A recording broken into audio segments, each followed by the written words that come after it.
with a new shorty. And you might be thinking, damn, John don't got a job? Like, how is his schedule wide open all the time? Let's just say John had a salesman position, right? He's a hood salesman, okay? So his schedule is pretty much wide open all the time. I knew that men could be very sick and twisted, but I never thought that the most sick and twisted man was a man that was so close to me my whole life. Because I've known him since we were in high school. Mind you, he's drunk, he's lighting up a J, he's talking to me about all the girls that he's currently dating, and I'm just sitting here listening, you know? Like, as long as you're not leading them on, because we don't want anybody to get hurt. And then he was like, no, I'm not leading them on per se. I just feel like all of them are the one. I'm like, what do you mean by that? And he proceeds to tell me some really diabolical shit. He was like, well, I make them feel like they're all the one. I make them feel like they're the only girl and they don't know about each other. They just think I'm a really busy man. When I see them once a week, it's really, really special for them. I'm like, okay, that's kind of sick, but it's not super twisted. That's how y'all men operate.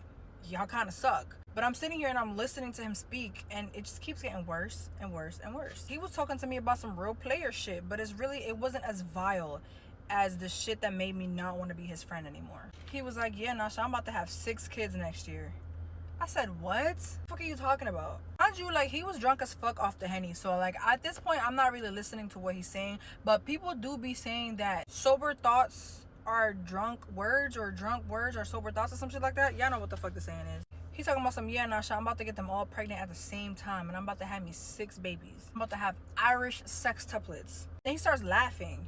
But, like, I could tell that he's dead serious, too. I'm like, bro, why would you even, like, joke about some shit like that? In this economy, people can barely feed 1 child, and you want to have 6. You want to impregnate 6 different girls at the same time and have 6 babies. And mind you, they don't know about each other. So, like, the fuck? I asked him, like, why do you want to do this? Y'all, the shit that he said, diabolical. He said, oh, I'm not gonna do it, I already did it. He said that he was God and he is the creator of life, so he already started impregnating these girls. So at this point, I'm like visibly cringing, and I see Aaron come out to the porch from inside, and he sits and he's listening to the bullshit that John is saying. Aaron looked at me, I looked at Aaron, and Aaron immediately clocked that I was feeling like uncomfortable. So we just sit there and we're listening to John talk. He was like, yeah, so what I'm doing is I'm taking them one by one and I'm impregnating them one by one. He's gonna take each one of them to a romantic spot, and he's not even gonna ask for their consent. He's literally just gonna do it. He was like,